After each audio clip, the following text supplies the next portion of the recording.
the clouds roll by, and watch the clouds roll by.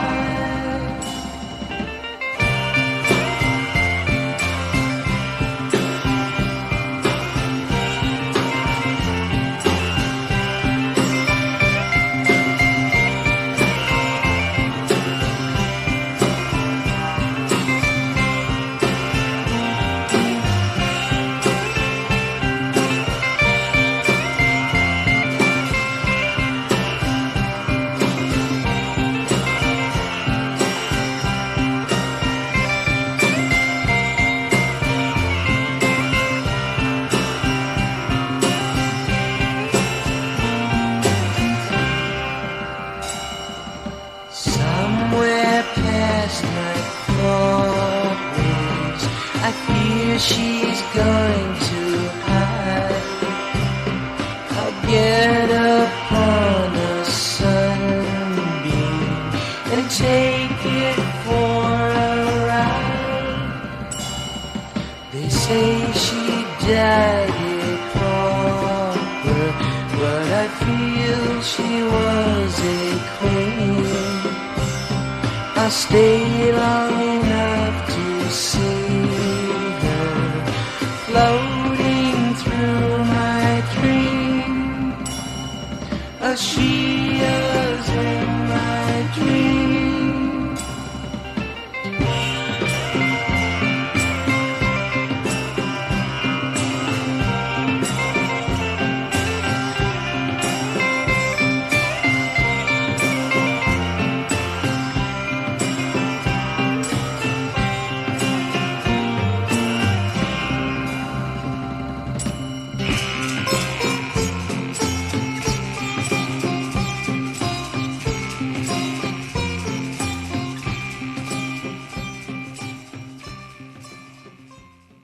Yes, hello and welcome. We have a very, very special guest. It is Merrell Wayne Fankhauser. Merrell is spelt Merrell and Fankhauser is Fankhausser. The name is of Swiss origin, as we'll find out from Merrell. I better mention that Merrell has a website, merrellfankhauser.com. A little bit about Merrell. He has been making great music since before the days of the Beatles. He started off with an instrumental band, then Merrell the Exiles, and then Fapardokly, who released one album under that name, and that is one of the classic cult albums of the 60s. And not to be outdone, Merrell followed that up with another band name called HMS Bounty and another fantastic cult album called Things. And then he formed a band called Moo, and they did some great albums. And since about the 1980s, Merrell Fankhauser has been releasing generally solo albums, great solo albums, and we'll play quite a few tracks from the solo albums. We're going to try and cover all of Merrell Fankhauser's wonderful career, starting way back in about, I think, 1963 with the Impacts, maybe even earlier. We started off with Merrell Fankhauser and his HMS Bounty, A Visit with Aisha. Okay, before we go to Merrell over there in the central coast of California, we're going to play Tiki Lounge Live, the track from the Tiki Lounge Live album. Then on to Merrell Fankhauser.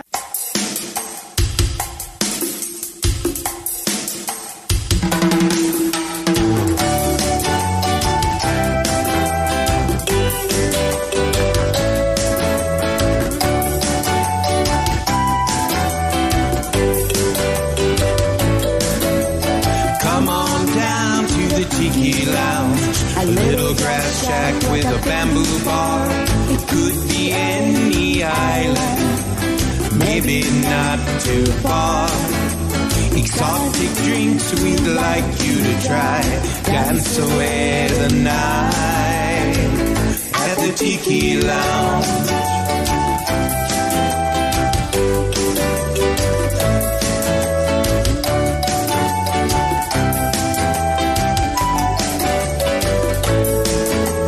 Sounds of Martin Denny fill the air. Sipping on a Mai Tai will really get you there. Romantic visions of days gone by, colorful birds flying through the sky.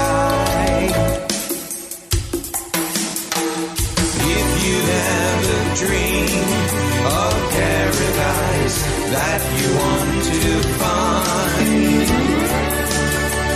Join the happy people who spend some time.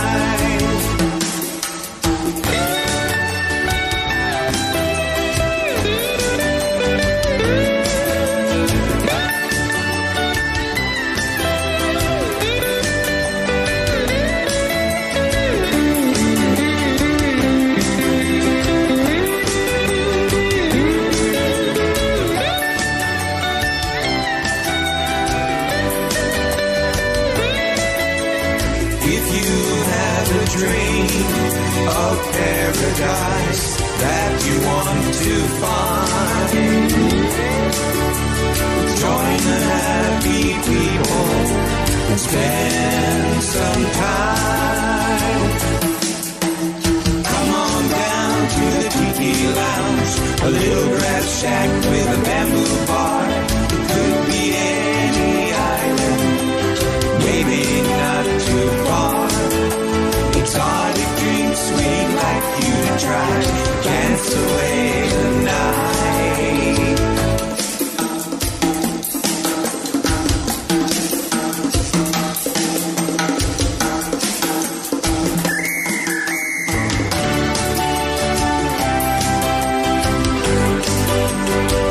At the Tiki Lounge.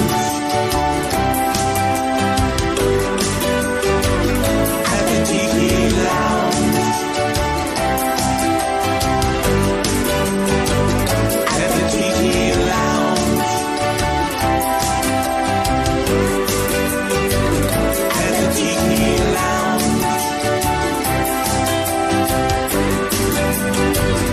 At the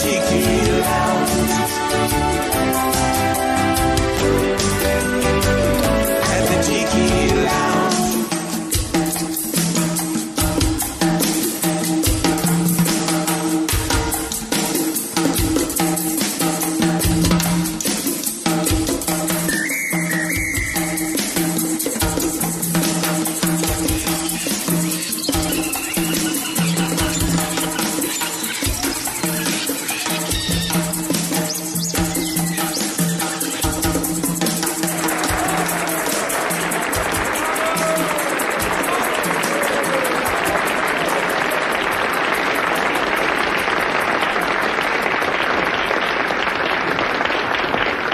Hello, Merrell Fankhauser there on the central coast of California. It's great to have you on the Purple Haze Show. It's great to be on the show, Nick. Thank you for having me. Well, it's a pleasure, and what we're going to do is we're going to go right through your career, and we're going to start, not at the start, we're going to go even before then, because we're going to start with your mother, who emigrated to the United States at the age of 3. So Fankhauser, I assume, is a German name? Actually, it's Swiss. She was born in Bremen, Germany, but my dad was Swiss. And I get a lot of mail from Switzerland, from other Fankhausers. Yes, and her family immigrated to the United States. After she grew up, she met my father at the famous horse race track, Churchill Downs in Louisville, Kentucky, where the Kentucky Derby is run every year. So her parents, did they move straight to Kentucky? They ended up in Omaha, Nebraska, and I think this is because a cousin or something, there was some other relation that had already a year or so previous moved there, and they wanted to get away from Hitler because there was a lot of people that right away thought Hitler was a bit crazy. So that's what they did, and they lived in Omaha, Nebraska, and then they moved to Kentucky, probably when my mom was, in her early 20s about, and then shortly thereafter, she met my dad, Milt Fankhauser. And Fankhauser, is there an English translation? I don't know, but I do know there's a village of Fankhauser in the Alps, and most of the relatives seem to have come from Bern, Switzerland. Have you been to the old country yourself? No. People have tried to get me to go to Switzerland. They even wanted me to do a video there and speak in this village. And then I've had several offers to tour Europe and England, and I have a lot of fans in Germany, Spain, France, and Greece. And one thing or another, Nick, either I was so busy over here that I just couldn't do it. I have never been, but it still may happen. Well, look, you don't have to worry about those nasty Nazis because they're gone now, Merrell. Yeah, they're gone now. You were born in Louisville, Kentucky? Yeah, I was born in Louisville, Kentucky in December 23rd of 1943. During the war? Yes, was a war baby, as they call them. There's you and your sister. Is there any more? No, just me and my sister. My dad started teaching me chords on a ukulele at age 11 that they got me for Christmas. And then when my sister came along, before you knew it, she was dancing. And both my father and my mother sang and played in bands. Although my dad was an engineer and a machinist, and he was a flight instructor. Aeroplanes? Yes. Around that age, that would have been when that good old rock and roll would have been invented with Elvis Presley and Chuck Berry and people like that. No, it wasn't. When I was 11, it wasn't quite started yet, Nick. You heard the first wave, shall we say, of it, but it was more like the older pop songs like Shaboom and Frankie Lane. It wasn't quite rock and roll yet till around 55 and 56. And by then, I was a teenager, and I had a guitar in my hands by then.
Did you have an ambition, or were you expected to do something similar to your father? Well, my mom and my dad both liked that I was playing an instrument and I was singing, and I started writing these little songs right away, and they thought, wow, this is something. He really has a talent for this. But my dad, being in the aircraft genre. He taught in flight schools, ground schools, and he was also a race car driver. He raced at Indianapolis in the late 40s and early 50s.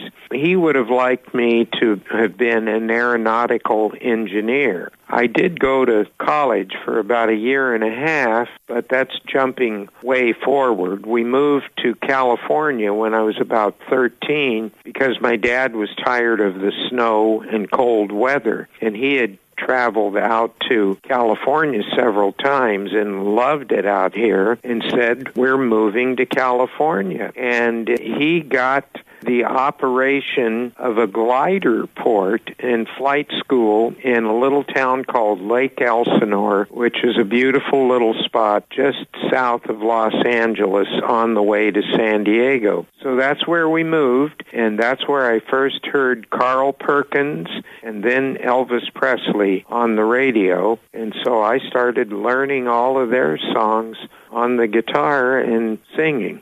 I've got here the Impacts, but were there any bands before the Impacts? Actually, then we moved up the coast here to where I'm at now on the Central Coast in 1958, and I had gotten a job at the local movie theater as a cleanup person and usher. And one day I was sitting in the theater before the movie started, and it had a nice echo, and I was playing my guitar and singing, I remember Poor Little Fool by Ricky Nelson. And the owner of the theater heard me singing, and he said, wow, he said, you've got a good voice and you sound good. He said, how would you like to get up on stage in between the matinees, and it was always full of teenagers, and do a few songs? And he says, I'll give you $12. And I said, oh, do I still get my $40 a week for being an usher and cleaning? And he said, oh, yes.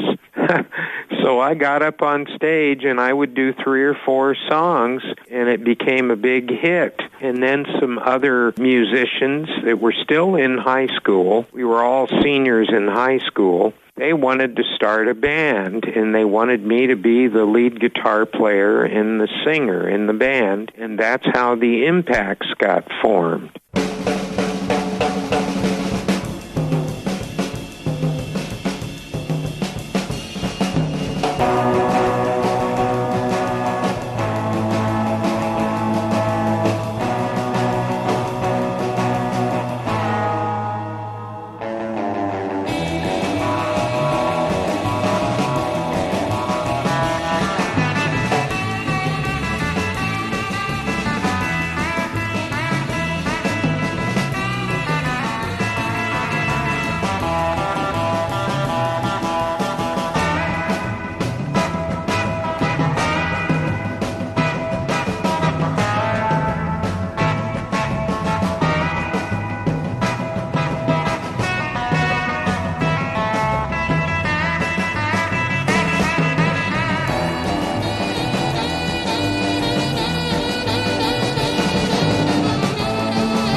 We first started playing in a little teenage club-type restaurant, no alcohol, in Pismo Beach. That was the first band, and we immediately called it the Impacts. And then down the street was the big dance hall at that time, and it was right on the beach, beautiful spot. It was the biggest auditorium between L.A. and San Francisco, and we went down and auditioned for the house band, meaning we would play every Friday, Saturday night, and Sunday matinees, and we got the job.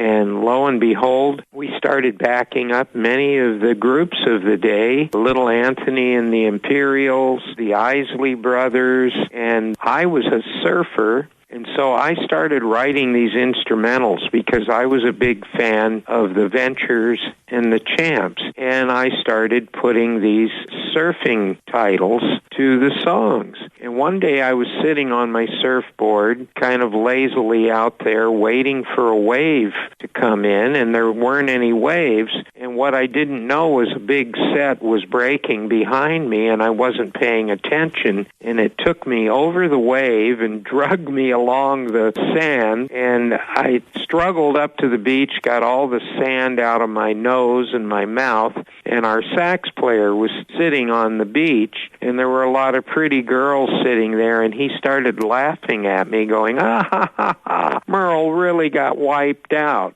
Well, after I cleaned myself up, got in my car, and put my board away and was driving home, I had a song already written called Kick Out. And when I was driving home, it hit me that Wipeout would be a better title for that song. So we started playing that and a bunch of instrumentals that myself and the other guitar player, Martin Brown, had written at the ballroom. People started doing surfer dances. They did the surfer stomp and some other dance where they jump up in the air and spin their hand around like a windmill. And they started really liking these instrumentals. And then a talent scout from Delphi Records heard us and took us down to Los Angeles, and in one day we recorded the whole Impact's Wipeout album, and the producers sold it to Delphi Records, and they got the front money, and we didn't know anything about contracts, and they put all of the songs in their name. And so a few months later, the album came out. It was selling really well, and we had our names on the back of the album and the titles of the songs, but there were no songwriters listed. And we didn't know anything about copyrights or anything, and it took us many, many years to get the rights to those songs back and any money from that album that eventually sold 1 million copies. And those producers, Nick, did this to a lot of teenage bands, and we were the only band in this area at that time other than the Rebels, who were a little older than us. And they were playing instrumentals, but the surf term, instrumental surf music, hadn't been coined yet. And then it was really something that all of these teenage bands in Southern California started doing this instrumental music and became known as instrumental surf music. And it was very big until later in the early 60s when the British invasion happened here, and that's what happened. Merrell, I think surfing is the only sport that has its own genre of music, because I can't think of another sport, football, baseball, whatever, that has a genre of music, but surfing certainly does. Surf music. You know, you're right, Nick, and I had never thought of that before. You're right. It's the only sport that had its own music, and I've heard that instrumental surf music was really a pure American art form, and I still get DJs and fans from all over Europe, Australia, even South Africa requesting more instrumental surf music from me. And it's amazing it's not as big as it was, say, from about 1959 to 64, but there still are DJs all over the world that play that music, and a lot of them are dedicated to instrumental music. They don't play any vocals on their shows. But you might know surf instrumentals was huge in Australia at the time too, because you might know that Australians like to surf as well. I've met a lot of Australian surfers and have a lot of Australian friends, and I lived, on Maui for 15 years, and I met a lot of Australian surfers there. And, of course, you revisited the genre in the late 90s with Eternal Surf and Sex, Wax and Surf. I went off and did in the 60s, of course. Then I started doing vocals and psychedelic folk rock, created my own style of music, but because because the instrumental music was still going, and people here along the coast love it whenever we play it. The Impacts got back together again in probably about 94, and we started doing concerts and recording, and we did several albums. We did one called Surfin' 101, and then we did Sex, Wax, and Surf. And then I ended up doing a solo surf album around 2004, I think, called Rockin' and Surfin', and a Japanese label put that out. The Impacts did another one that was out on a German label called Eternal Surf.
We have as a very special guest, Merrell Fankhauser, all the way from California, and I hope you're getting into that surf music. It's going to change a lot, folks, from now on. This is Merrell Fankhauser's, the early part of his career, the pre-English invasion portion of Merrell's career. I'll just back announce those tracks. We heard from the Impacts, a couple of tracks from the Wipeout album released in 1963, and Merrell and the band finally got their royalties, according to Wikipedia, 36 years later. They signed a contract for $1. The poor boys were tricked by those producers. Those tracks were Seahorse, Impact by the Impacts, both from Wipeout, and that last track was Pismo Nights from their comeback album released in 1997. The comeback album was called Eternal Surf. Merrell Fankhauser has been making great music since 1963, I think, actual recordings. Anyway, his website is merrellfankhauser.com. That's MERRELLFANKHAUSER.com. Merrell Fankhauser, or Merrell to make it phonetic, merrellfankhauser.com. gmail.com. Okay, we're going to go to a Fapardokly track. We're going to play a song called Too Many Heartbreaks, which was the first vocal song that Merrell Fankhauser wrote. He wrote it in around 1962 and it was recorded around 1964, and Sundazed has released it on the Fapardokly CD, which was released in 1995. It is a cult classic, this Fapardokly album. Too Many Heartbreaks, Fapardokly, and then on to Merrell.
Back to the 60s there, Merrell. So what happened to the Impacts after you were conned? I suppose that would have broke your heart sort of thing, or what happened? Because next you went wild in the desert with the Exiles. Yeah, well, the guys in the Impacts, they never got over the fact that we were swindled out of all the royalties and everything from that album. And even when we got back together, Martin Brown, the other guitar player, it would really upset him that we didn't get what we should have gotten, but we were happy to still be playing together. And we played at the Rose Garden Ballroom for, a good 3 years or so. And then my dad got the offer to take over an airport and flight school up in the high desert area of California in Antelope Valley. And we moved over there. And so I'm sitting in the airplane hangar playing my guitar by myself, Nick, out in the middle of the desert. Kind of lonely, actually. You know, I left the Impacts and they were still playing over here and I missed the ocean. And one day a guy that worked at the airport said, "Oh, my son's learning to play guitar. You should come over and play with him." And so I went in town to his house and there was young Jeff Cotton, who was 14 years old at the time, and I started teaching him my instrumental surf songs and my new vocals that I was writing. And so we decided right then and there to form a band. We called it Merrell and the Exiles. And we started playing local teenage dances, and a local record company and studio, Glen Records, heard us and invited us to the studio to record. And we went in, and about a 4-hour session, we recorded 2 of my new vocals. First vocal song that I wrote, I actually wrote the song in 1962. It was called Too Many Heartbreaks, but I didn't get it recorded till around the end of 1964. And the flip side was Please Be Mine. Be mine.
He immediately pressed it up and got it played on radio stations in L.A., in the high desert area, and then it started getting played across the United States. So he had us come in the studio, and we kept recording, and for, a couple of years, we'd just crank out whatever I was writing. He put out, I think, about 3 more 45s, and one of them even made it on Dick Clark's American Bandstand in '67, and that was called Tomorrow's Girl.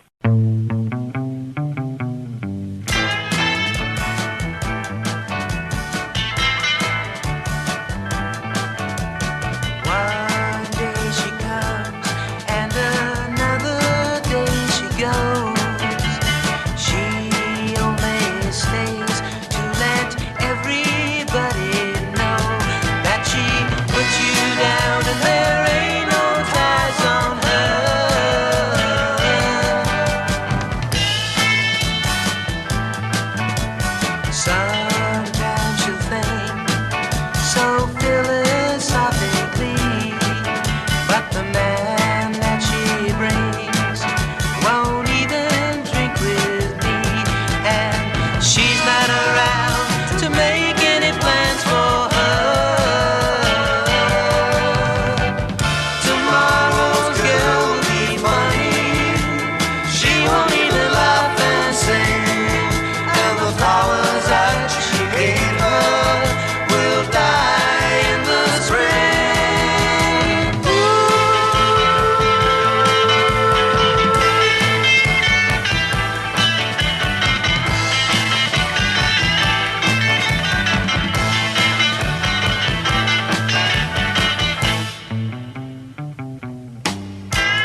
After a long stint in the desert, quite a few years, I got tired of the heat and I missed the ocean and a lot of musicians over here. So I moved back over here to the Central Coast, got together with one of the guitar players that had been in the Impacts, Bill Dodd, and the bass player, Johnny Oliver, and we started playing locally, and Glenn Records called me up and he said, you know, you've got a lot of songs, more than enough for a few albums over here on my shelves. I'd like to put an album out. And this was just around the Summer of Love and getting to the end of 1967, and we didn't call the band Merrell the Exiles anymore. We changed the name. I thought we needed something with a more psychedelic sound because that was what was happening then. So I took the last names of each person in the band in the first two letters, F.A. for Fankhauser, P.A.R. for Parrish, the bass player, and D.O. for Dodd, and Dick Lee was the drummer. So I came up with Fapardokly, and the record company didn't know what to think of that, but they put out an album called Fapardokly, and it still amazes me, Nick. The album now, if you find a vinyl album that's still sealed, they're worth $1,000 a copy, and even open copies that are in mint condition, I've sold for $450 each. That album became a 60s cult collector, and now there's 3 songs off of that album that are back in the spotlight. Tomorrow's Girl ended up on the Rhino box set, Where the Action Is, L.A. Nuggets, 1965 to 68, and was nominated for a Grammy. And then the song Supermarket was mentioned in the Thomas Pynchon novel that they made a movie out of, Inherent Vice. And now the lead song, Lila, is going to come out here in a few months in a movie called Chappaquiddick.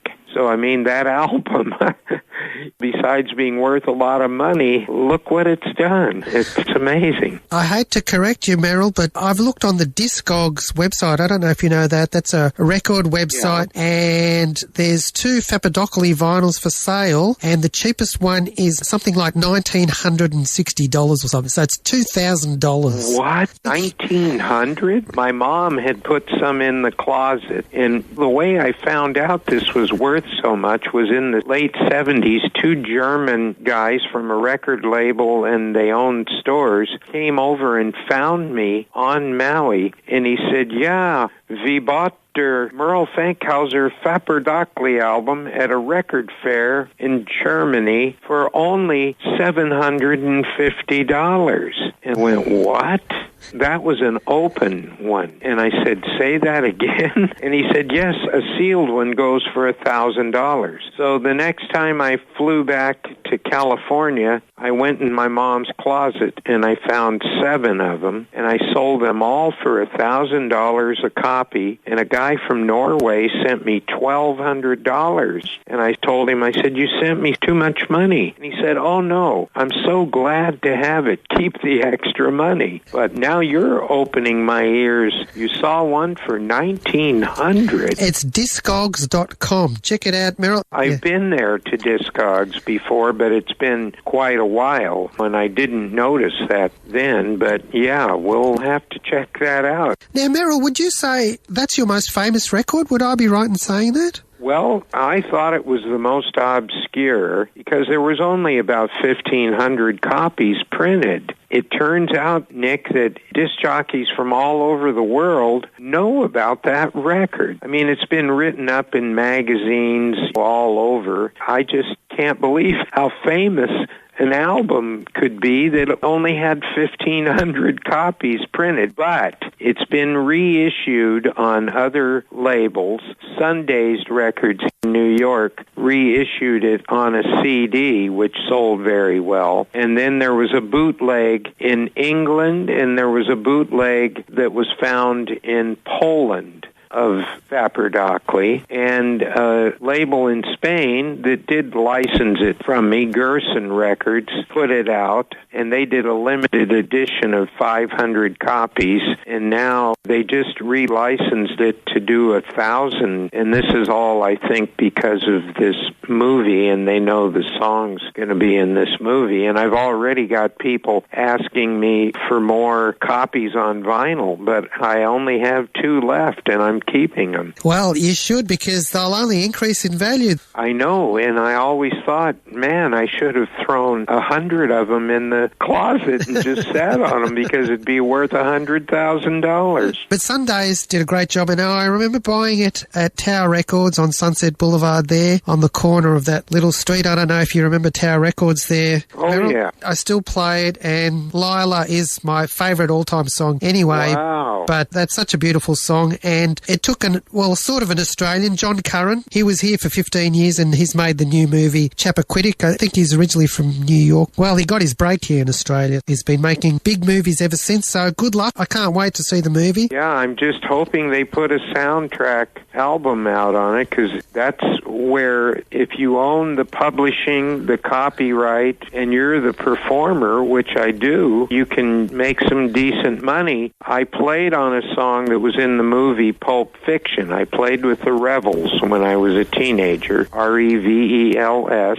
They had a song called Comanche in the movie Pulp Fiction, and I got paid something just for playing on the song, but the guy that wrote it also played sax and owned the publishing and the copyright. He eventually made $700,000 off of that album because it went triple platinum. I'm hoping if Chappaquiddick only does half as good as Pulp Fiction did, that'll be a good payday.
The thought of her was crazy.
we were playing at the Cove in Pismo Beach.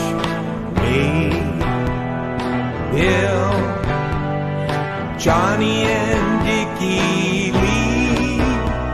We wanted to record our music that came so naturally. We couldn't find a name, so we called the band Fapardokly.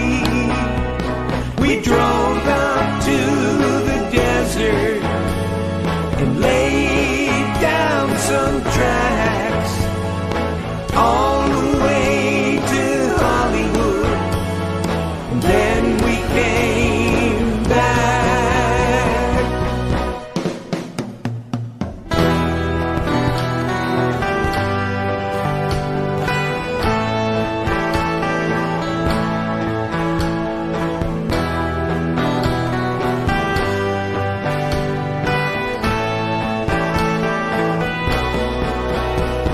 We drove out to the desert and laid down some tracks all the way to Hollywood.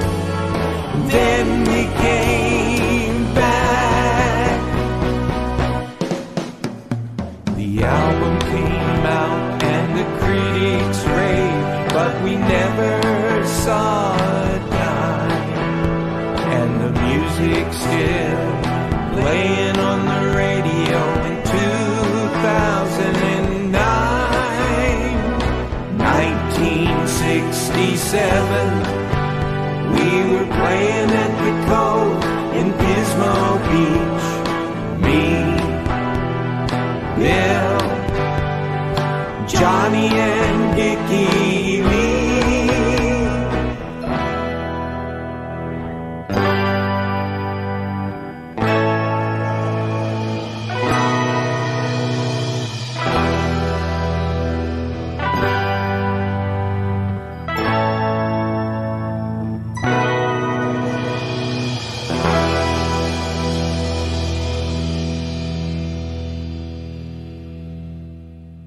And our special guest is Merrell Fankhauser, who has been making great music since, well, he's been playing since at least 1960. Well done, Merrell. And Merrell Fankhauser's website is merrellfankhauser.com. I'll back announce those tracks. The song he wrote in 1962, Too Many Heartbreaks by Fapardokly, Please Be Mine, Merrell and the Exiles, and then Tomorrow's Girl from Fapardokly again, then Lila, one of my all-time favourite songs. What a fantastic song off the Fapardokly CD that I have here on Sunday's Records. And in 2009 on Merrell's Move to Higher Ground CD, he tells us all about Fapardokly on that track, The Ballad of Fapardokly. Merrell Fankhauser was a victim of the music scene and he sings about it on this track by Fapardokly. And then we'll go straight back to our conversation with Merrell Fankhauser. The music scene has got me down, 'cause I don't want to be a clown. My hair's not long and I don't smoke the right kind of weed. I know a kid says he'll be a star and buy himself a Cadillac car. He thinks he's cool, but the whole world knows he's a fraud.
Merrell, after Fapardokly, that morphed into HMS Bounty. Exactly. Another great album. My two favourite albums. I'm sorry to go back 50 years on you there, Merrell, but my two favourite Merrell albums are the Fapardokly, HMS Bounty. So, did you play live as Fapardokly? Oh, yeah. Well, we played live up here on the Central Coast for nearly a year as Fapardokly, and then Bill Dodd and I wanted to move to Los Angeles, to get back down there in the thick of things and get a record deal and do more recording. But the drummer and the bass player didn't want to go. So we got another drummer, Larry Myers, came along, and Jack Jordan on bass, who actually played some backup sax in the Impact. So we all moved to Los Angeles in 1968. We opened up for Canned Heat, Chicago, the Blues Image, so many bands. I can't even remember them now. Did you play on the Sunset Strip as well? Oh, played all over on the Strip, and we played at the Playboy Club. We played at the Whiskey A Go-Go, just all over. Just to interrupt you, where was the Playboy Club? It was on the Sunset Strip. Huh? Used to do a TV show from there. We played on the Queen Mary also. That was a big deal. We got a regular gig playing there that was docked in the harbor down in Long Beach. The two producers, Jack Hoffman and Norm Malkin, they had produced the Lewis Clark Expedition and several other well-known rock bands of the time. And they heard us and thought we were just fabulous. And of course, I had written a whole new batch of new songs, and they took us into the famous Gold Star studio where everybody from the Buffalo Springfield to the Iron Butterfly had recorded. And we cranked out an album, and Uni Records, their subsidiary Shamley, put it out, and the first single, Things,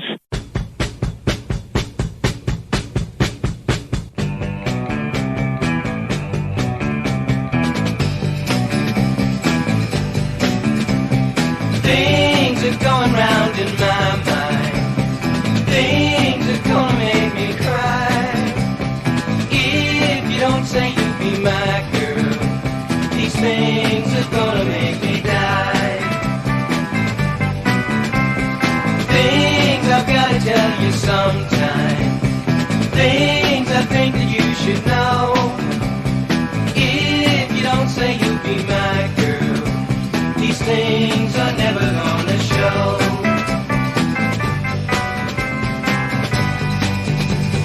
Can't you see my love for you is something I can't hide? Don't you think my love for you is even worth a try?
made it onto the Billboard charts, and then we were just playing everywhere when that happened. It was going up the charts, and everybody was very excited, and things were going great guns, and we had roadies and a new van, and living in the San Fernando Valley at that time. I had a house with a swimming pool, a rented house, but it was a nice place. And then Uni Records signed Neil Diamond, who was just on a little record label called Bang Records from Chicago. And he had already had a hit on that small label. And when they signed him, Nick, I swear they put out his first single. I can't even remember what it was now. But within 3 weeks, we just watched every week as our song lost another 5 numbers up the chart. In the band's morale, I could just see everybody going, oh, as our song, we watched it fall off the charts.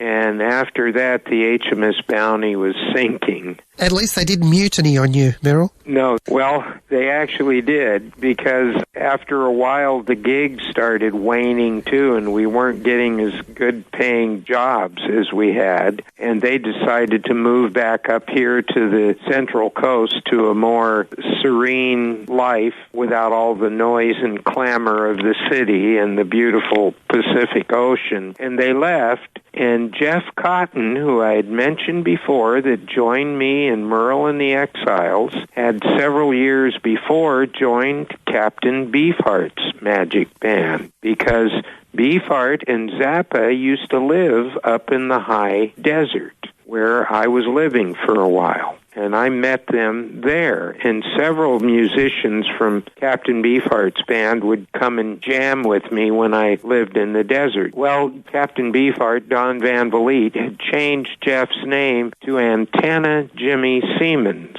Jeff was getting tired of the wild antics that Beefheart would put the band through, and several of the band members would get in fights, which Beefheart induced. So Jeff fled to my house and left Beefheart, and we both lived in Woodland Hills, and they lived one canyon over from me, and he wanted to join my band. So we put a band together, and we started playing and called up the agents that HMS Bounty had used, and we started getting quite a few gigs, and we started writing songs, and we were trying to figure out what to call the band. And I was cleaning up the log bin around the fireplace in this rented house I had, and I came across this book, a 1932 edition of The Lost Continent of Mu by James Churchward. We started reading it. In the book, he mentioned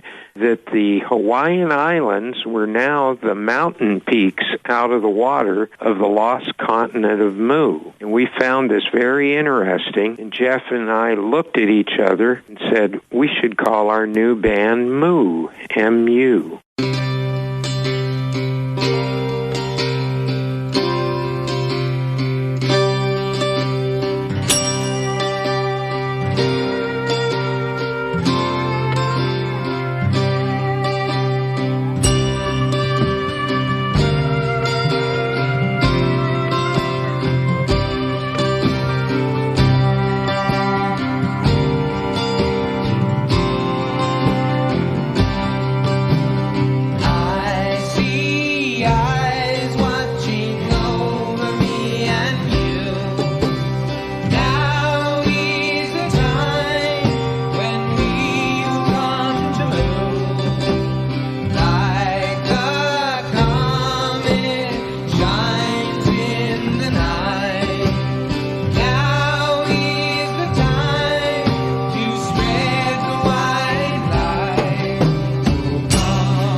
and another producer heard us, took us in the studio, and before we knew it, we had another album finished, and Era RTV Records put that out, and at that time, FM radio was really big all over the United States, and we started doing interviews on all of these FM stations, getting a lot of airplay. Then in 1973, we all decided to move to Maui because we wanted to go to Moo. And our record label and our promoters and agents said, "What? You're going to move to an island in the middle of the Pacific? You have all of this going here. Why leave now?" And we said, "Well, we just feel like we're called to this island." We went to Maui and we met Barry Mayo, who had just finished recording Quicksilver Messenger Service on the island of Oahu, their Just for Love album. And he had all this leftover recording equipment, and he set it up in our jungle house, and in about 2 months, we recorded probably an album's worth of material. When you moved to Maui, Merrell, did you think that you were going to stay that long? No, I didn't, Nick. I really didn't know what to expect. I was just so enthralled by that there could be this lost continent, and then that several North and South American Indians said they all came from this now submerged continent in the Pacific. And when I got there, I started exploring ruins in the jungle. Merrell, but what about the surfing? Well, I ended up windsurfing. You know, I still did a little bit of surfing, but then windsurfing became a big sport, and I met a lot of Australian and French and German windsurfers there, and so I learned to windsurf. I ended up doing that for a while. Your autobiography, now you called it Calling from a Star. That is the name of a song, and it's on YouTube, and a previous guest on our show was Peter Noon. And you're up there, where are you? You're on a mountain. The top of the crater, the floor of the crater was right in back of me when I was filming that. That was a 1,000-foot drop-off I was on the edge of there after we recorded the song, and Peter Noon sang double vocal with me on the chorus of that. I recorded the song in L.A. I had Gary Malabar from Steve Miller's band on drums, and another great studio player that played on a lot of Steely Dan records, Ben Benet, playing guitar with me, and Colin Cameron, great studio bass player on it, and Bill Como playing keyboards. Sadly, other than Gary and I and Peter, nobody from that group is left alive now except for us.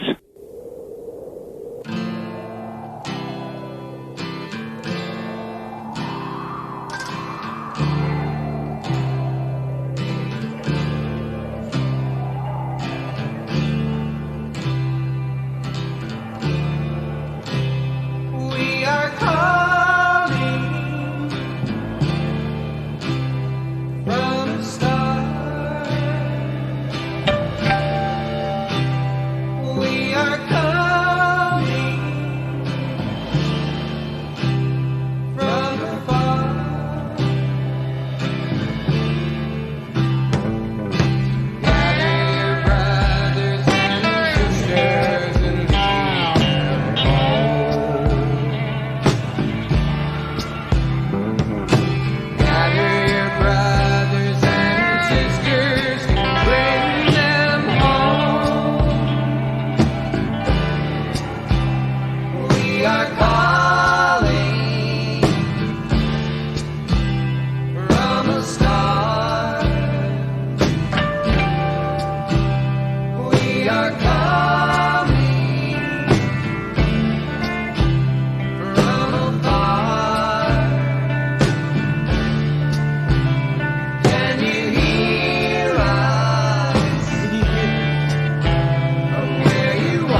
can't see their faces, only the shadows of their eyes. I'm going where the sun keeps shining through the pouring rain. Going where the weather suits my clothes. Banking off of the northeast wind, sailing on summer breeze. Skipping over the ocean like a stone.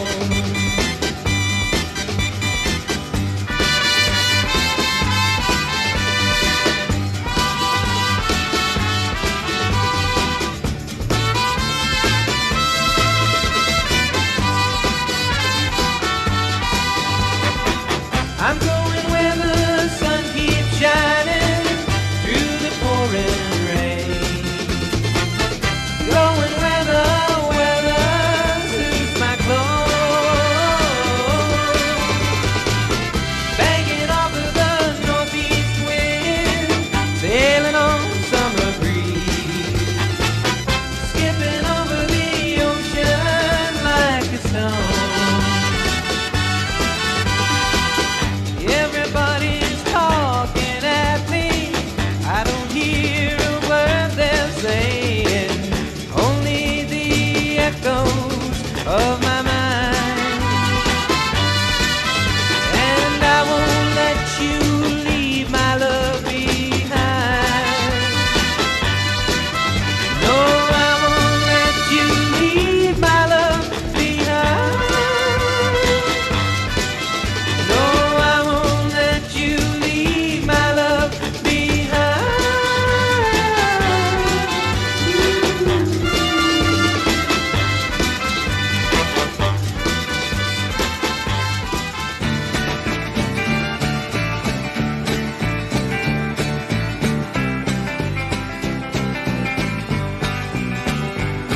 You can't steal the love from a woman. You can't pull the sun from the sky. You can't bring the dreams of tomorrow while looking through your painted light. You can't paint a picture of the sound of the money rolling to your doorstep bound. You can't bring the dreams of tomorrow while looking through your painted light.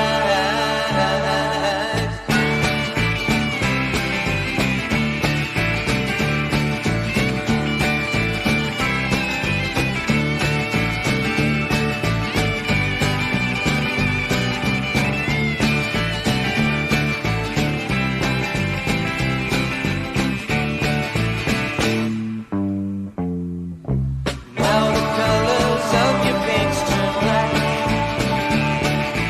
You can't feel your face or touch your hand. You pushed yourself past tomorrow while looking through your painted light. Yes, looking through your painted light.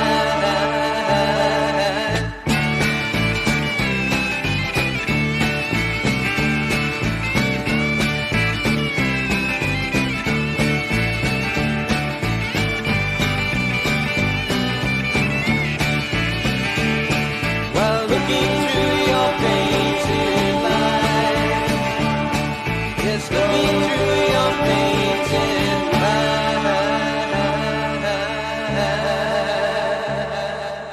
Our special guest is Merrell Fankhauser. MerrellFankhauser.com is Merrell's website. I've been playing some Fapardokly, some HMS Bounty, and some Moo. I'll just back announce. We started off that bracket with The Music Scene from Fapardokly. What a great cult classic album that is. Then Things, the title track from the HMS Bounty album, Merrell Fankhauser and HMS Bounty, which was released in 1968. And then Moo, In the Land of Moo, then Calling from a Star. And they're both from Moo, the band from the Lost Continent, released in 1974. And a great version of Everybody's Talking, done in 1968. I'm not sure if Nilsson had covered it yet. I know Midnight Cowboy was 69, so maybe he hadn't covered it yet. Spanky and Our Gang also did a cover as well of the well-known Fred Neil song. It's a great song too, Everybody's Talking, and a fantastic version there by Merrell Fankhauser. The Farfisa and the Mariachi type band really made that a great and different version. And then HMS Bounty, Your Painted Lives. That is a fantastic album too, along with a Fapardokly, HMS Bounty Things, released in 1968. Let's go into the 80s. We've covered very quickly the 70s, Merrell Fankhauser. We're going to an 80s solo album called Dr. Fankhauser. The Doctor Speaks, and then back to Merrell Fankhauser. Dr. Fankhauser, we have another patient for you. He's had a bad aeroplane trip. Can you see him now? Yes, number 9. Number 9. Number 9. Number 9. Number 9. Number 9. Number 9. Doctor, please. Doctor, me. Doctor, please. Doctor, me.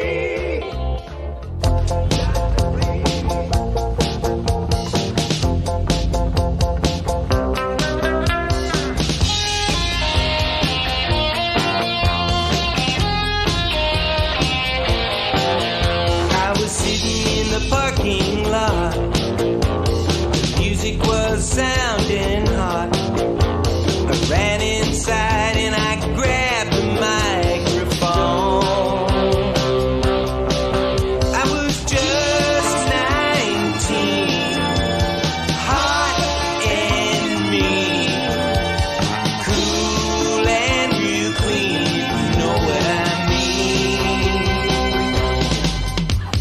Kenny said we'd make it to the top, as long as we don't give up the rock. Years went by and I began to wonder. Then he came by with his Cadillac, girls in the front and girls in the back, just to show me where it was at. Look out,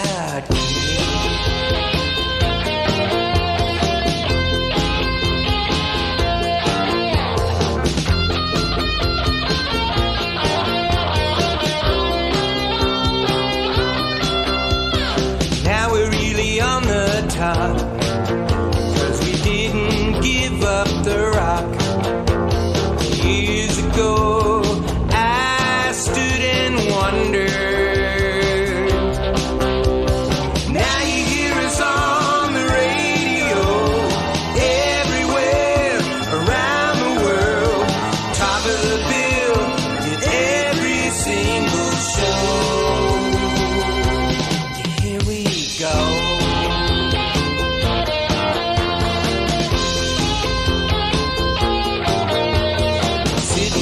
Parking lot, music was sounding hot.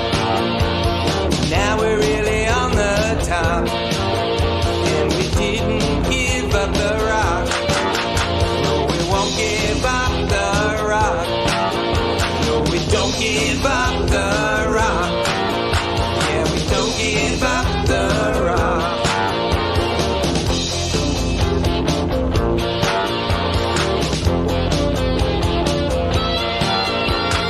Don't give up the rock.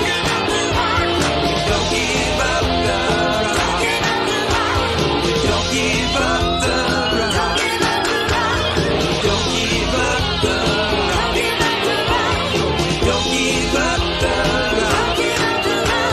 Don't give up the rock.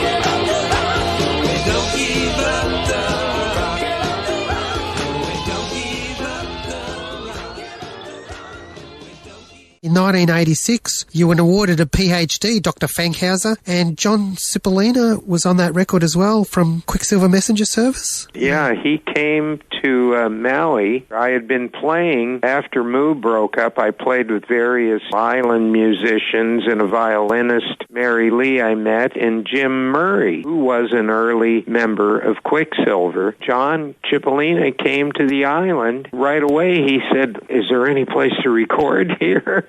He said, let's do some recording. I've come all this way. I'd like to record with you. There was only one studio on the island, and it was built in an old winery, and they had shipped a 16-track machine over and a mixing board. They didn't have much outboard gear, do a real final mix there very well, and there was problems with, there's a lot of bugs and mosquitoes and cockroaches, and during the recording of that, every once in a while, several channels would go out, and the engineer would bang on the board, and we'd see these cockroaches running around behind the VU meters, and he'd get in there with a can of Raid and spray them. He said, yeah, they like the solder joints. It's the old cockroaches in the audio mixer trick. Yeah. So we were lucky to get those songs finished, and I took them back to L.A. to do a final mastering on them. When the engineer opened the box, some little baby cockroaches ran out, and he freaked, and he went and got a can of Raid, and he said, you're going to infest us with Hawaiian cockroaches, and he ran all over the studio spraying. That session was really a great session. It went from 12 in the afternoon till 12 at night on Maui, and we were just going through a lot of my originals, and John would go, okay, let's do another one. What key's this in? We did a beautiful version of my song Waterfall that he played slide on.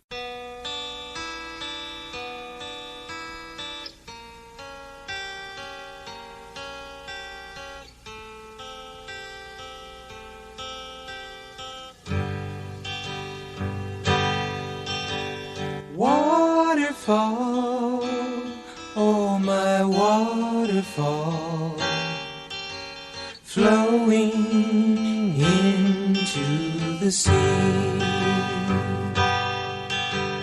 Rainbows too, we have come to you to sing this song, hoping you'll understand that we've got some things that really need changing, and we've got some things that need rearranging.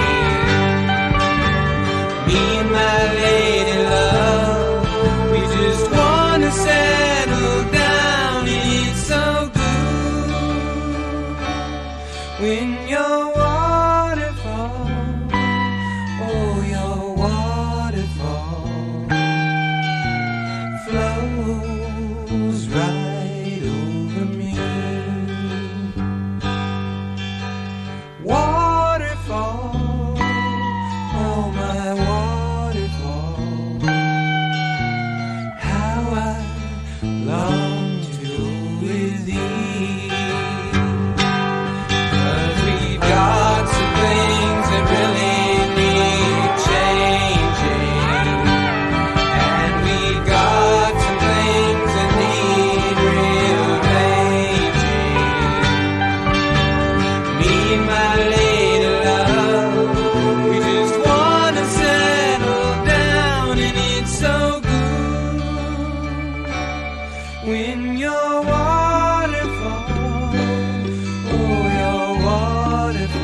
song, hoping you'll understand. We would just, without hardly any rehearsal, just go through all of these songs, and other than the people in the studio, there was about 35 people outside the studio studio, and we had to keep telling them to quit making noise because they would applaud with what they heard leaking through the door. That was really something. And then sad thing was, not too long afterwards, John passed away. Emphysema. He smoked Lucky Strike cigarettes. Weren't so lucky for him. No, that's what everybody says. And Jim Murray, he smoked cigarettes too, and he's passed away. And so many musicians that I've known all smoke cigarettes that have passed away. And it seems like that and the hard drugs really does a number on people. And I'm lucky I never did smoke cigarettes, never was a big drinker, and never really did hard drugs. I smoked Maui Wowie. I quit doing that. Well, been checking out some of your Tiki Lounges on the YouTube, and you look incredibly youthful looking. So obviously the secret is don't smoke, because I know for a fact that if you do smoke, besides eventually killing you, or most likely killing you, is it ages you a lot as well. Oh, yeah. There's a message for kiddies out there too. Merrell, I just want to skip over to somebody who did live a long life but sadly is gone, and as I mentioned to you in an email, I had the chance to see Spirit live in, I think it was 94. They were supporting Love, Arthur Lee and Love, and there were just three of them, Randy California, the keyboard player, and the drummer. And when he introduced Ed Cassidy, he said, the greatest drummer in the world, Ed Cassidy. And of course you had the opportunity to work with Ed as well, and you two formed a band together, is that right? Yeah, the Fankhauser Cassidy Band. I had Cass and Randy on my TV show around 1992. I was doing a satellite show then called California Music, and we all hit it off really well. And Cass right away said, hey, we should do some recording together. And around 95 or so, I guess, he moved up from Ojai, further south of me, up here, and Spirit was having a bit of a lull around that time. I'd been recording down south near Santa Barbara, actually working on the Return to Moo album with producer William E. McEwen, who produced the Nitty Gritty Dirt Band, and I was working with Jay Ferguson from Spirit. He was doing keyboard on my album. So Cass and I started playing here together, and we started recording. We did quite a few concerts. We were playing almost weekly. We did the first Fankhauser Cassidy Band album that came out on D-Town Records called On the Blue Road. And then in 98, we did the second one, which ended up being called Further On Up the Road, and that came out first on an Italian label. I loved Cass. He was just my dear friend and a great guy, and I recorded on one of Spirit's albums. It was called California Blues, I think. They did around the same time Cass and I were playing together. I played some bass and slide guitar on a few songs. Cass was amazing. He kept playing almost till he was 89 years old. And the album that just came out Friday on Cleopatra Records, Tiki Lounge Live, was stuff recorded on my backlot stage that you've seen on TV. The last song that I did with Cassidy, Out on the Town, is on this album. So it's all stuff that we did live while we were filming. And Cass loved those jazzy, bluesy, big band sounding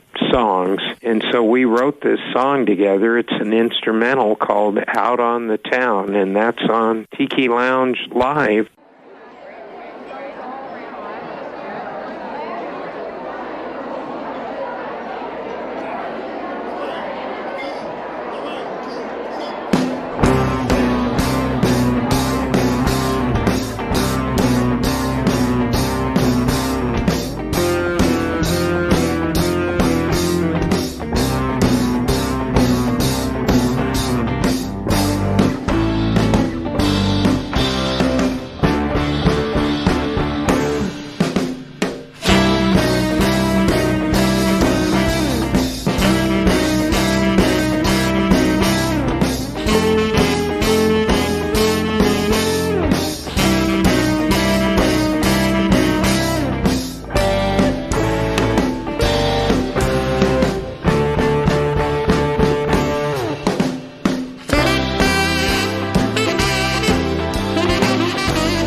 It's morning now, and I'm on my way, flying off to Machu Picchu. She told me to meet her there at the seventh step from the sun. The air is clear now, and I can see you. The air is clear now, and I can feel you. You are with me, and you're mine.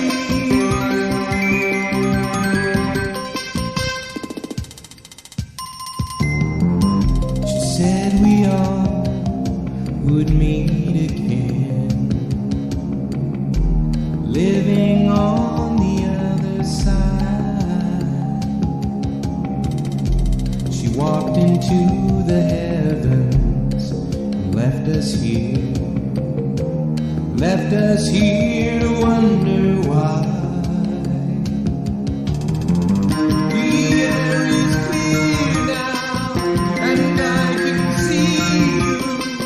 The air is clear now, and I can feel you. You are with me, and we are mine.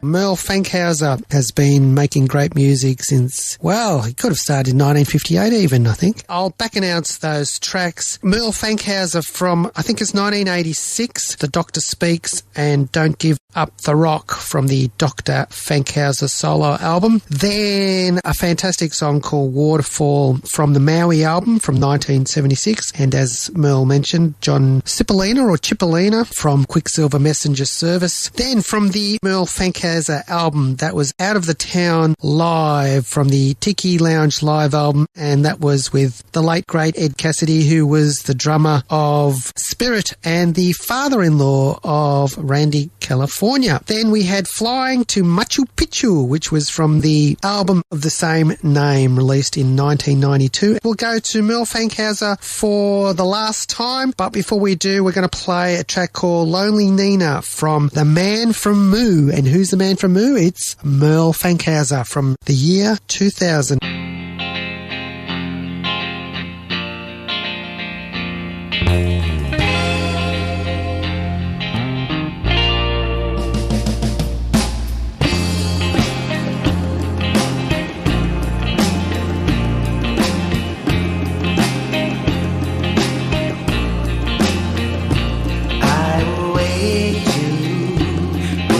Showers, flowers growing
right, Merle, you've got to excuse my accent. I love your accent. I have so many Australian friends. As you know, my cousin, Stephen Fankhauser, he's there in Melbourne at one of the universities. He might be right near you, and we don't know it. Do you know how long he's been in Australia, been living here? All his life, he was born there. He's researched the whole Fankhauser thing from Switzerland. Some of them immigrated in the 1800s to the United States, and some of them went to Australia. There's a lot of them in South America, in places like Brazil and even Peru, and where else? You guys are probably breeding while we're speaking. You're everywhere. Yeah, maybe. I haven't met many in the United States, though. The relatives that I have are in Michigan and Ohio. And it's just amazing that we had so many things in common, that I had learned to fly. My dad taught me to fly, and Stephen is a pilot also, and he teaches something about aeronautical engineering. What my dad wanted me to be was an aeronautical engineer. And Merrell, you probably know, I just want to mention this on air, there is a great fan site of yours called frogseye.co.uk.